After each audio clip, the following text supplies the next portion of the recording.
आइए समझते हैं, कुछ लैंग्वेज टाइप ऑफ क्वेश्चंस होते हैं, उनको ध्यान दे लेते हैं कैसे करते हैं, तेजी से देखेंगे।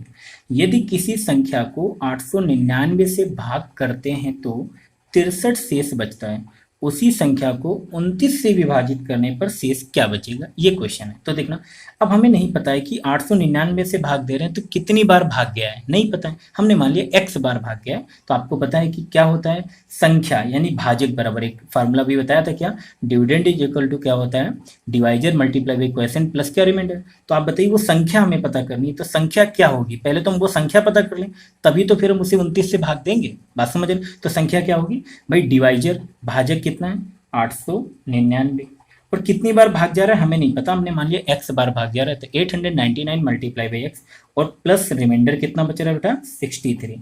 अब कह रहे हैं इस संख्या को, ये वो क्या हो गई, संख्या हो गई ना।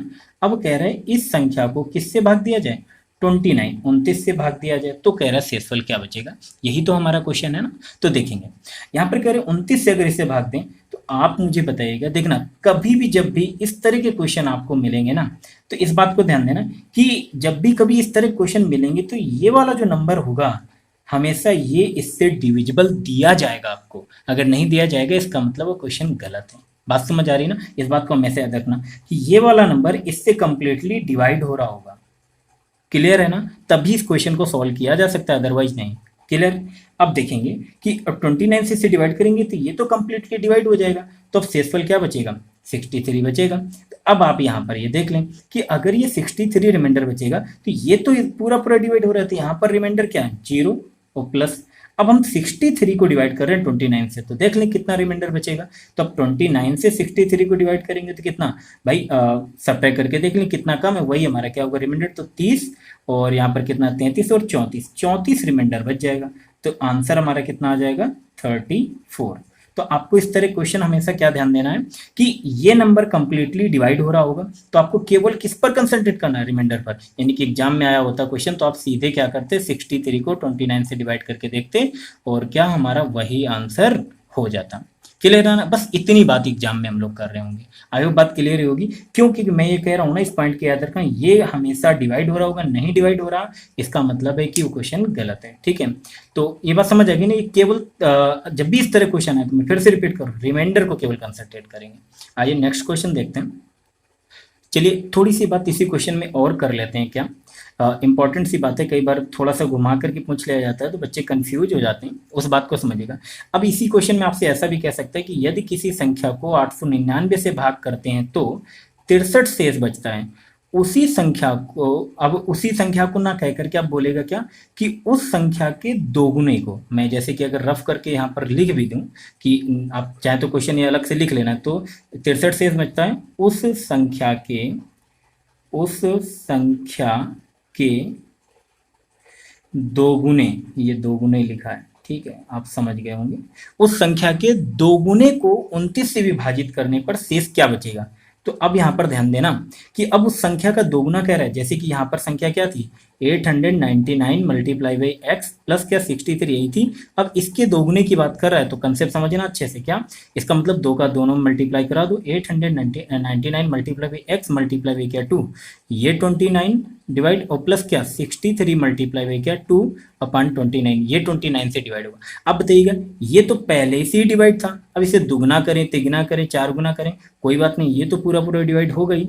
तो फर्क कहाँ पड़ेगा, केवल थोड़ा सा चेंज, हमें रिमाइंडर को, यानी कि जो भी संख्या में परिवर्तन कर रहा हो वही रिमाइंडर में परिवर्तन कर दो, तो एग्जाम में केवल क्या इतना करेंगे तो कितना हो जाएगा, 63 मल्टीप्लाई बाई 2 अपॉन 29 को डिवाइड करके देखेंगे, 2 3 क्या 6 और 2 6 का 12, 126 को जब आप 29 से भाग देंगे तो देख लें रिमाइंडर कितना बच रहा है।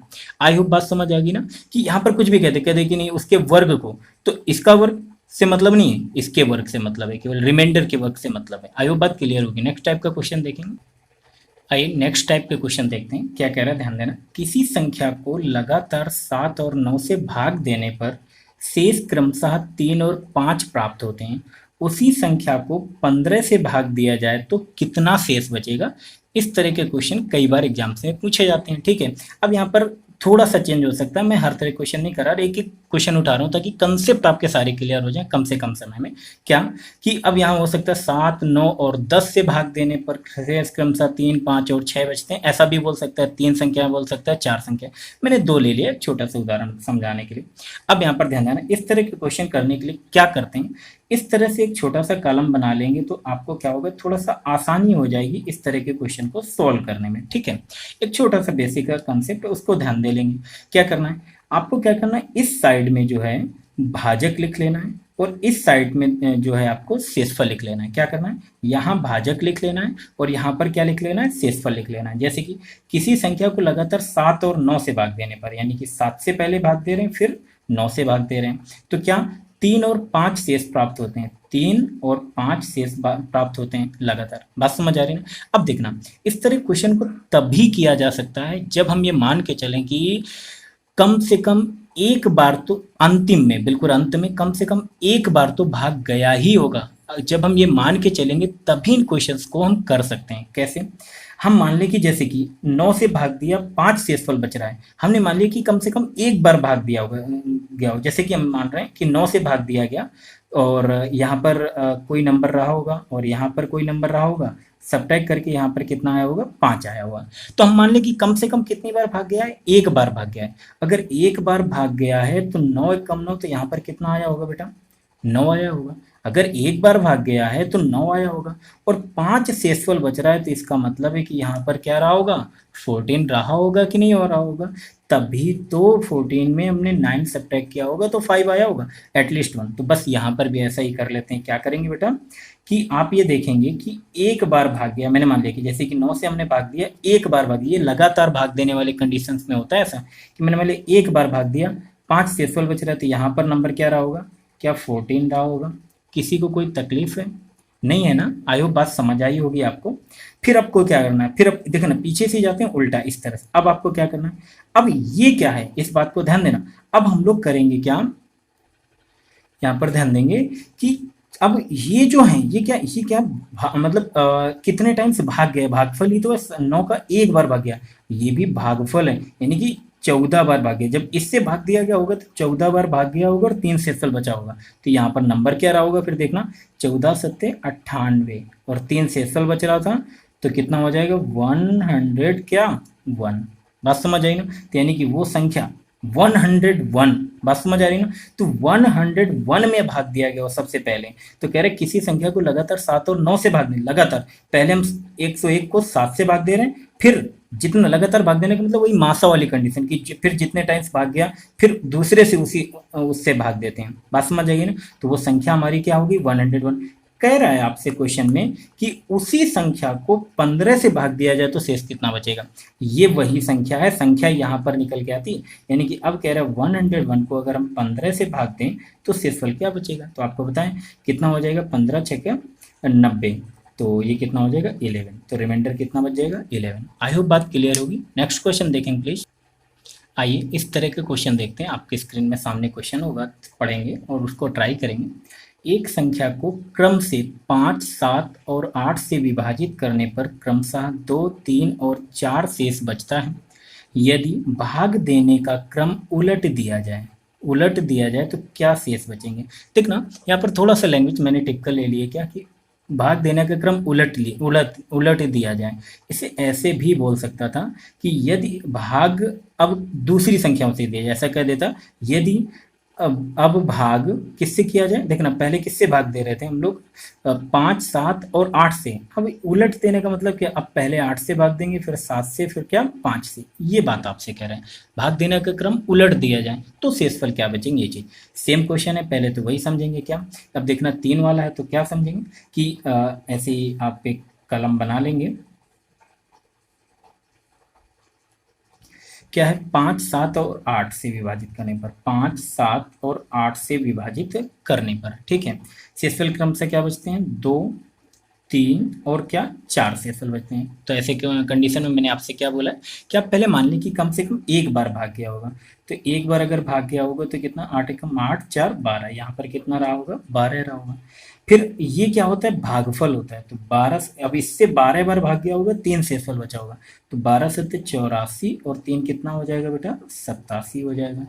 क्या कोई तकलीफ, 12 सत्ते 84 और ये कितना 3 कितना क्या हो जाएगी 87। अब 5 से 87 बार भाग गया होगा, तो 5 से 87 बार, तो यानी 87 मल्टीप्लाई बाई क्या 5, तो गुणा कराना। देखना अब ये सब मन में करना होता है, मैं लिख करके कैसे करना होता है देखना। आप क्या करो, मान लो कि यहाँ पर 80 होता, तो 5 अठे 40, यानी कितना 400 हो जाता है, और 5 सत्ते 35, तो 35 और तो कितना 435। अब ये बात आप डायरेक्टली कर लेते हैं, समझ गए ना, मैंने इसीलिए अलग से लिख करके बताया ताकि ये बात ऐसे डायरेक्टली की जा सकती थी। 435 और 2 ये, तो कितना हो जाता है बेटा 437, यानी कि वो संख्या हमें मिल जाती कितनी 437। अब कह रहा है उस संख्या को 437 को कह रहा है, अब अगर भाग देने का क्रम उलट दें उसी संख्या को, अब अगर भाग दिया जाए तो भाग देने क्रम उलटने का मतलब क्या, पहले 8 से भाग दें इसे, फिर 7 से भाग दें, फिर 5 से भाग दें, तो यहाँ पर शेषफल क्या बचेंगे ये बताना है आपको। तो देखना 8 से भाग दें पहले, तो कितना हो जाएगा 8 पंच 40 और 3, और फिर उसके बाद 37 बचेगा, तो कितना हो जाएगा 8 चौको 32, और 32 और 5 होता है क्या 37, तो 5 शेषफल बच जाएगा। क्लियर है, लेकिन कितनी बार भाग गया 8 पंच 40 और सॉरी 8 पंच 40 और 8 चौक 32, हाँ 54। बात समझ आ गई ना, ये भागफल है। फिर हम क्या करेंगे, अब क्या करेंगे देखना, 8 से इसमें भाग दिया, शेषफल हमारा कितना, भागफल हमारा कितना है इतना, और 5 शेष बचा। अब आपको क्या करना है, इसे जो है भाग देना है 7 से। अब 7 से भाग देना है 54 में, तो कितना हो जाएगा 7 में 35 और 7 से 42, 7 सत्ते 49 होता है, तो कितना 7 सत्ते 49, 7 बार भाग जाएगा 7 सत्ते 49, और कितना शेषफल बच जाएगा 5 बच जाएगा। बात समझ आ गई ना, क्लियर है ना इतनी बात। फिर आप क्या करें, 5 से 7 में भाग देंगे, कितनी बार जाएगा 1 बार भाग जाएगा, और कितना शेषफल बच जाएगा 2। तो यानी कह रहे हैं अब शेषफल क्या बचेंगे, तो 5 कमा 5 कमा 2, ये शेषफल बच रहे होंगे। आपको बात समझ आई होगी। नेक्स्ट क्वेश्चन देखेंगे प्लीज। आइए समझते हैं नेक्स्ट टाइप के क्वेश्चंस, ऐसे फैक्टोरियल से संबंधित भी रिमाइंडर थ्योरम से रिलेटेड क्वेश्चन पूछ लिए जाते हैं। क्या कह रहा है कि factorial 1, factorial 2, factorial 3, factorial 5 plus dot dot dot factorial 99 plus dot plus 100 factorial, अगर इन पूरे के सम को अगर हम 20 से डिवाइड करें तो रिमाइंडर क्या बचेगा, शेषफल क्या बचेगा, ये बात आपसे पूछी जाए। ध्यान देंगे प्लीज। आपको बेसिक फैक्टोरियल का कंसेप्ट सिखा दिया गया था, तो आपको इतना तो पता ही होगा कि फैक्टोरियल 1 का मतलब क्या होता है बेटा 1, फैक्टोरियल 2 का मतलब क्या होता है 2, प्लस फैक्टोरियल 3 को जब आप लिखेंगे तो क्या लिखते हैं भाई, अगर मैं इधर लिख कर क्या बताऊं, तो फैक्टोरियल 3 का मतलब क्या होता है 3 मल्टीप्लाई बाई 2 मल्टीप्लाई बाई क्या 1, यानी कि इसका मान कितना होता है 6, तो यहाँ क्या हो जाएगा 6 प्लस। इसी तरह अगर मैं बात करूँ फैक्टोरियल 4 की, तो फैक्टोरियल 4 को क्या लिखा जा सकता है, फैक्टोरियल 4 को लिखा जा सकता है 4 मल्टीप्लाई बाई 3 मल्टीप्लाई बाई क्या 2, यानी कि कितना 24। तो यहाँ पर क्या आ जाएगा 24 और प्लस, फिर हम आगे जाएंगे, आगे क्या आएगा फैक्टोरियल 5। तो अब जब फैक्टोरियल 5 को सॉल्व करेंगे तो क्या आएगा बेटा देखना, 5 multiply by 4 multiply by 3 multiply by 2, clear है ना इतना, और मल्टीप्लाई 1, तो यानी कितना आ जाएगा देखना, ये हो जाएगा 5 चौक 20, 20 मल्टीप्लाई बाई क्या 6, ये आएगा ना। तो जैसे हम यहाँ पर लिखेंगे 20 मल्टीप्लाई बाई 6, अब यहाँ पर देखना इंपॉर्टेंट कंसेप्ट है, बस यही इंपॉर्टेंट है क्या, कि इतना तो हमने लिखा, इसके आगे जो भी नंबर आएगा उसमें हमें 20 का मल्टीपल मिलेगा।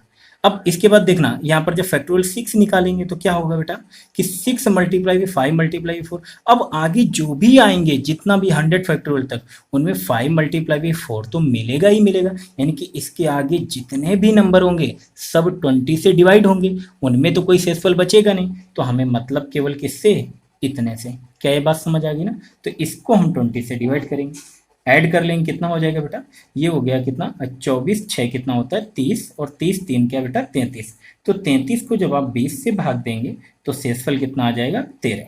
यही आपका करेक्ट आंसर है। आई होप बात समझ आई होगी। नेक्स्ट क्वेश्चन, एक क्वेश्चन इसी टाइप का और देख लेते हैं।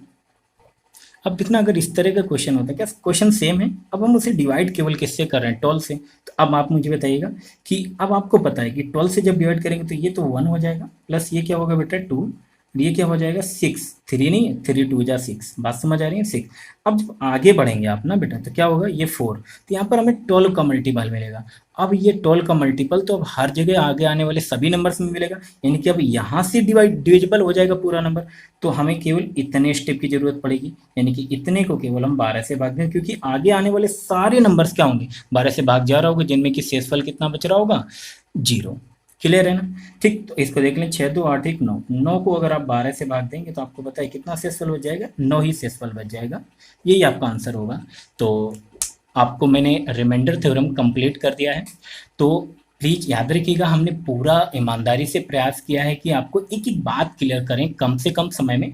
विधिवत मैंने कोई चीज़ छोड़ी नहीं है, हर चीज़ को कवर करने का प्रयास किया है। किसी भी एग्जाम की आप तैयारी कर रहे हो, एसएससी सीजीएल से लेकर के सीएचएसएल या सीपीओ या टीटीसी टेट वाले भी बच्चे, कोई भी बच्चे, तो ये छोटी छोटी चीज़ें आपको पता होनी चाहिए, इसलिए मैंने हर एक चीज़ को कंप्लीट करने का प्रयास किया है। बस आपका कर्तव्य बनता है कि ईमानदारी से क्या करें, सारे वीडियोज को देखें, नोट्स बनाएं और उनको एनालाइज करें और ज़्यादा से ज़्यादा क्वेश्चंस की प्रैक्टिस करें। अगर आपको ये वीडियो पसंद आ रहा है please like share and subscribe जरूर करें, अपने बेस्ट फ्रेंड्स को जरूर शेयर करें और एक प्यारा सा कमेंट भी करें अगर आपको कोई चीज़ मेरी अच्छी लगती है तो। Thank you.